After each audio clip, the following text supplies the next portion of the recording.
Ma'am Christine, I'm resigning from Gold Quest.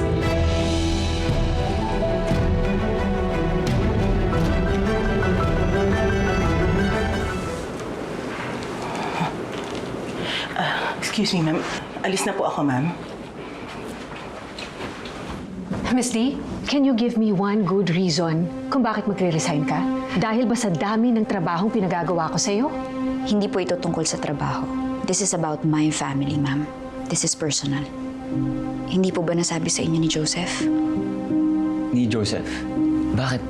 Anong ginawa ni Aya? Hindi si Sir Joseph. Kundi ang buong pamilya niyo.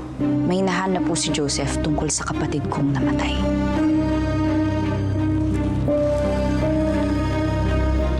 Yes. Nag-aalala ko sa'yo. Sigurado ka ba sa desisyon mo? Baka naman nabibigla ka lang.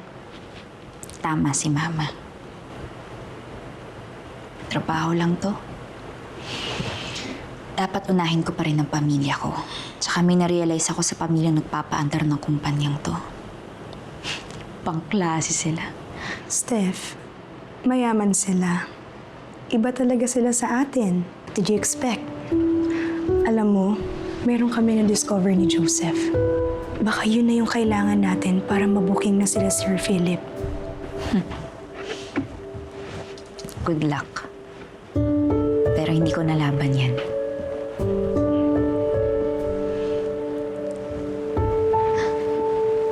Ma'am Fides, aalis na po ako. Thank you po sa lahat.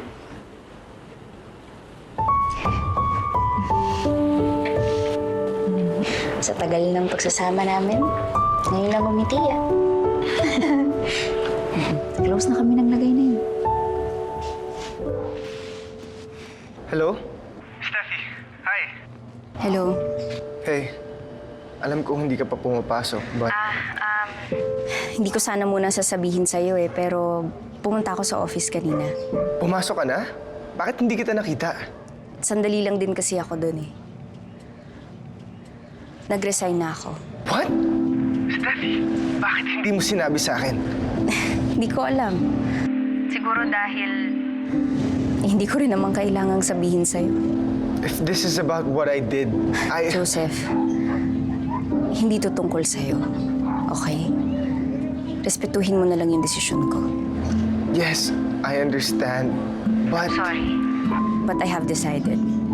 Nakausap ko na rin si Ma'am Christine at si Sir Anton. Teka, alam ni Anton? Steffi! Leo, bakit? Pinapasabi ng mama mo pag nakita daw kita si Uncle umiinom sa inyo kasama mga tropa niya. Mukhang may mga pinaplano daw na kung ano-ano. Sige na, Joseph. Kailangan ko na umalis. Wait! Steffi!